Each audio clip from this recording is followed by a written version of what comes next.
پشت اینه تو این میخوره به حیات شهربانی سابق. این حیات خیلی بزرگی داره، درختای زیادی هم داره.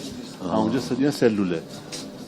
وقتی آوردن من رو از توی راهچو از مشهد آوردن، من رو با قطار آوردن با مأمورین و داخل همین ایستگاه قطار وقتی رسیدیم بردن ما رو توی اتاقی و اونجا منتظر بودن. چند نفر آمدن دور بر منو، یه ماشینی آوردن و منو نشوندن و تو همون ماشین چشم منو بستن. حالا یادم نیست که بستن چشم رو یا سر رو آوردن پایین که من نبینم، لذا من نمیفهمیدم کجا هستیم. اجمالاً این از خیابان سپه از اونجا وارد شدیم، اینو فهمیدم من که از اینجا وارد شدیم و از خیابان سپه که آمدیم دست راست تو یک راهی بود، دست راست پیچیدیم. اینجوریه دیگه؟ از سوم اسفند. درسته. به نظرم از پله‌های پایین بردن بالا آوردن.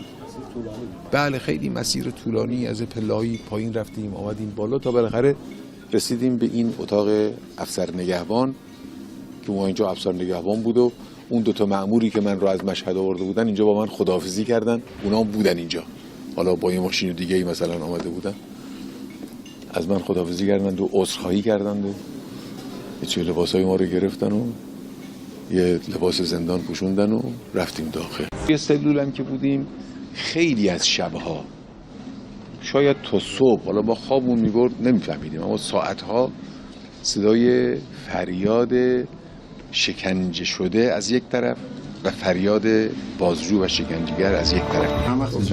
من 8 ماه اینجا پشت این سلول یک درختی بود که بهار که شد گنجشکا می آمدن اینجا و سرصدا می‌کردند و یک وسیله تفریح خیلی خوبی برای ما شده بود وجود این گنجشکا و اینا. بله 8 ماه اینجا. در واقع کرد منم ندیده بودمش، هم تو یقه باز و همین که می‌بینید به گردنش چیزی آویزون نگاه کرد و گفت خامنه‌ای تویی؟ گفتم بله. گفت ها خامنه‌ای که میگن تویی ها، منو میشناسی؟ گفتم نه. گفت من منوچهریم. نگاه کرد تو چهره من، اثر حرف خودش رو تو صورت من ببین. خب من فوراً فهمیدم، شناختم که کیه، ازش خیلی چیزا شنیده بودم، به رو نیاوردم که میشناسمش.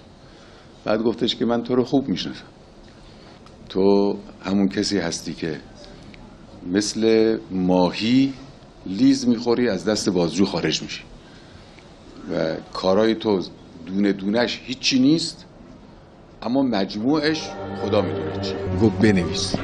گفتم چی بنویسم؟ گفت هر چی میخوای بنویس.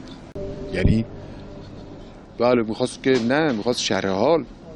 بعد یه خود که کم بود میگفت کمه باید بیشتر بریم. همینطور هی میخواست حرف بکشه.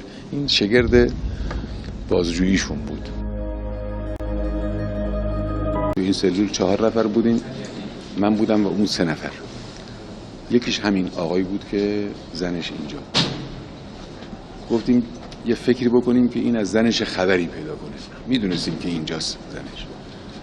به نگهبان گفتیم که امشب بده ما این چیزو بله ته بکشیم و جارو کنیم و آشغالا رو میبردیم بیرون و اینها. و نگهبان هم لطف کرد و قبول کرد. یعنی واقعا هم یه لطفی بود این زده. ما آمدیم، یکی از این بچه‌های همسلول ما که یادم نیست کدومشون بود، خیلی بچه زبلی بود، سر نگهبان اونجا گرم کرد. اون طرف این همسلول ما تونست بیاد پشت این سلول، با اینکه اینجا یه نفرم وایساده بود، پشت درم یه نفر وای میسه. بله. تونست از غفلت اونها استفاده کنه، با زنش از پشت در کلی صحبت کنه، چون این از بیرون واقعی.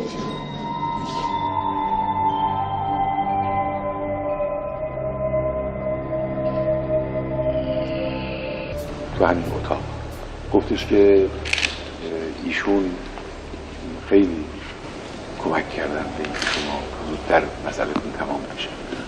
مشیری هم تعارف کرد، گفتش که نه، خود جناب ایشون، چون سرباز با اینکه جوانتر بود اما سرباز ایشون خیلی مؤثر بودن. من دیدم اینا هر دوشون در واقع دارن به نحوی مسئولیت رو به گردن دیگری میندازن.